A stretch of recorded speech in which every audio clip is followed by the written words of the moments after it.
What do you do if the climber has gone up without his cell phone? He's 80 feet up in the tree and decides he wants a video of something. He's asking you as the ground guy to tie it onto his line so he can pull it up. Believe it or not, there is a hitch that is secure enough to tie on small objects that are very valuable, that you can trust, reasonably at least, and it is the Marlin spike. We're gonna go over the Marlin spike, but before we do, there's a lot of noise in the background. We're gonna go somewhere a little bit quieter. That's a lot better. Now, I'm gonna go over this Marlin spike, and I'm gonna try to demonstrate it in the easiest way possible. But what I want people to understand is this is actually kind of a variation of a slip knot. And you're pulling your slip from above. Without going into too much detail, let's just talk about what a slip knot is. A slip knot is just making a loop and then pulling a section of the line through that loop, and you're basically pulling a bite through a loop, okay? And then when you pull from the side that you pulled the bite through, it slips on out. That's what a slip knot is.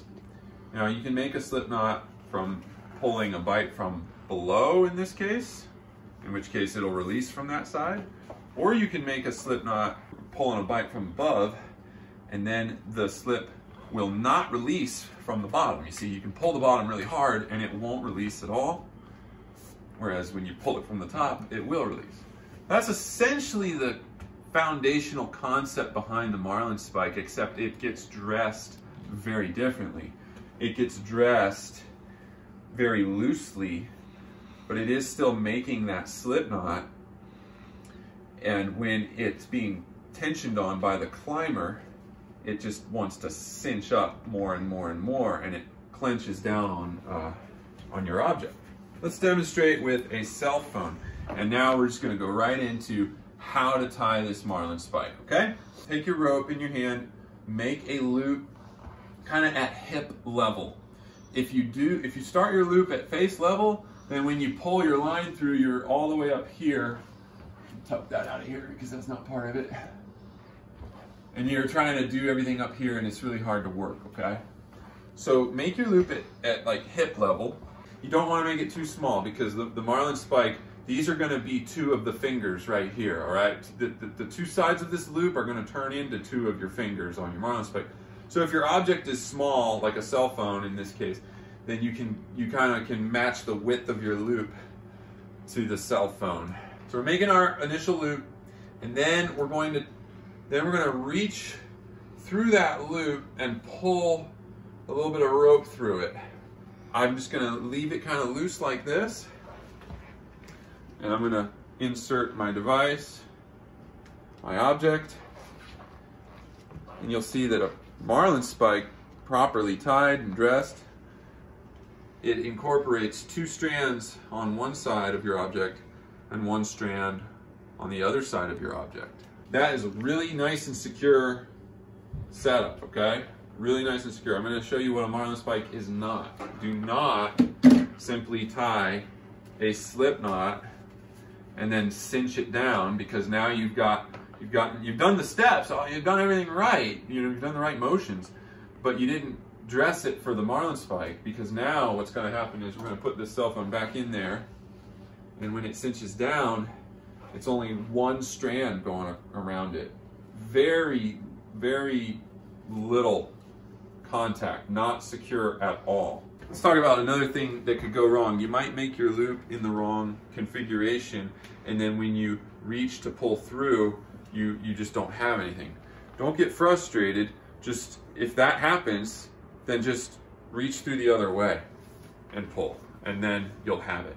Next, identify where your object needs to go. Okay, your original loop is going to be one side, the two fingers on one side, and then the section that you pull through is going to be, it's going to be the one finger on the other side. So if I know that, then I know that my window, so to speak, is right here. Now, fun little fact, you can easily dress this knot after you've gone through that slip motion by just feeding more rope from below into it, and you can adjust these fingers up. If I was going to put on something like maybe more oddly shaped or really wide, like a 2x12 or something, that would be, I know, use my wife's work laptop. That's a good idea. Let's make that Marlin spike to tie on a laptop to send up to our climber. All right, right here, you can see my fingers. I'm trying to just get an object that can demonstrate this.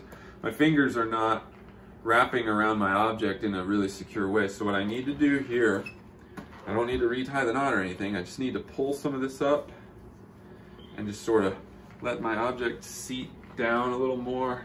And I'm basically just going to work that rope around the object until my fingers are gripping it on both sides here.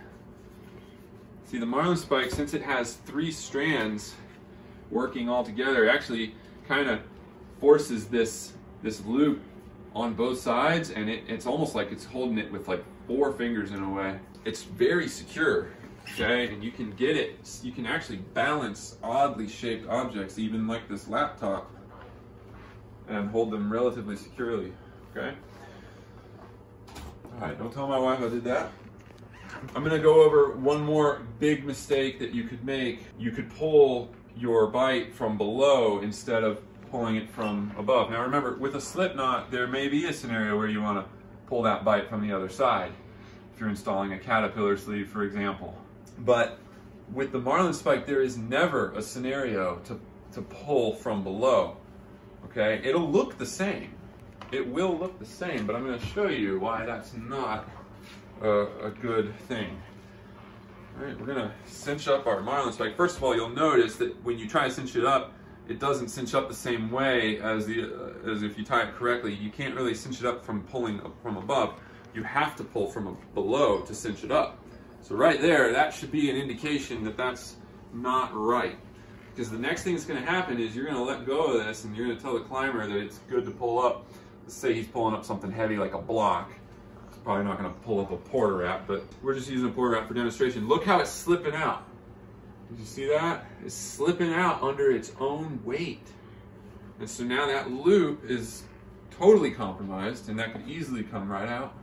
If that's a block, like a big, pulley, that could kill somebody. It'll look the same at first, but when the climber tries to pull on it, it'll immediately collapse, and that's the best case scenario.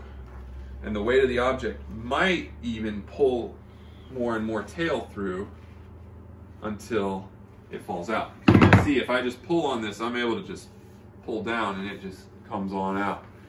On the other, when I set it up the other way, that doesn't happen. I'm gonna pull from above and dress it up a little bit, get ready to receive my object. Go in, and now I can't, no matter how much I'm pulling down here, it's just getting tighter and tighter as he pulls on it. It just gets tighter and tighter. It can't slip out, okay? That's the Marlin spike. Now the Marlin spike sets you up for learning another really foundational knot, which is called the sheet bend. And the sheet bend is used to tie ropes on to the climber's line. I don't like when my ground guys tie the sheet bend for me because it's not as fast to untie as a quick hitch, so I prefer a quick hitch. But sheet bend is it's a good way to secure a rope if you don't know anything else. And a lot of companies do teach the sheet bend. Your company that you're working for might want you to know it. And once you've learned the Marlin spike, the sheet bend is like, you've pretty much already got the sheet bend. It's the same motion. You're gonna make that